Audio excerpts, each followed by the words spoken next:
শাওণ মাহ জগতজননী শ্ৰী শ্ৰী বৰমাৰ জন্ম মাহ। যুগপুৰুষোত্তম শ্ৰী শ্ৰী ঠাকুৰ অনুকূল চন্দ্ৰৰ লীলা সংগিনী ৰূপে ধৰাধামত আৱিৰ্ভাৱ হয় 1301 চনৰ 14 শাওণ তাৰিখে ৰবিবাৰ কৃষ্ণ দ্বাদশী তিথিত। আজি 2025 চনৰ 30 জুলাই। আজি জগতজননী শ্ৰী শ্ৰী বৰমাৰ শুভ 132তম জন্ম মহোৎসৱ ঝগ্ৰাপাৰ সৎসংগ কেন্দ্ৰত গোটেই দিনব্যাপী নানা কাৰ্যক্ৰমৰে সৈতে উদযাপন কৰা হৈ আছে। ৰাতিপুৱাৰ প্ৰাৰ্থনাটোত যথেষ্ট মানুহৰ সমাগম হৈছিলে। এই শাওণ মাহটো জগতজননী শ্ৰী শ্ৰী বৰমাৰ জন্ম মাহ হোৱাৰ কাৰণে এই মাহটোত শ্ৰাৱণী পৰিক্ৰমা অনুষ্ঠিত হয়।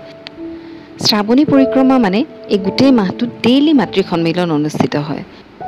আমি প্ৰত্যেক মায়ে এই মাতৃ সন্মিলনত প্ৰত্যেক দিনে যোগদান কৰিবলৈ চেষ্টা কৰোঁ আৰু এই মাতৃ সন্মিলনত যোগদান কৰাৰ দ্বাৰা আমি আৰু বেছি ঠাকুৰমুখী আৰু সমৃদ্ধ হৈ উঠোঁ।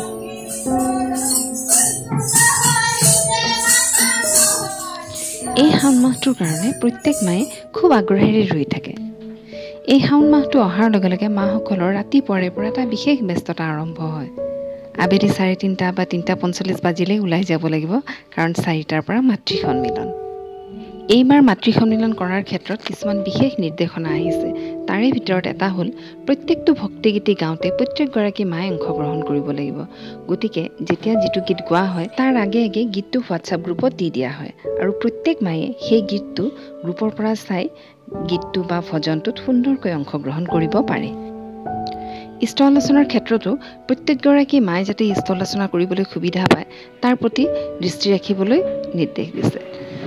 যাৰ ফলত নতুন নতুন মাসকলৰ পৰা নতুন নতুন ইষ্ট আলোচনা শুনি সকলোৱে বহুত উৎসাহিত হৈছে।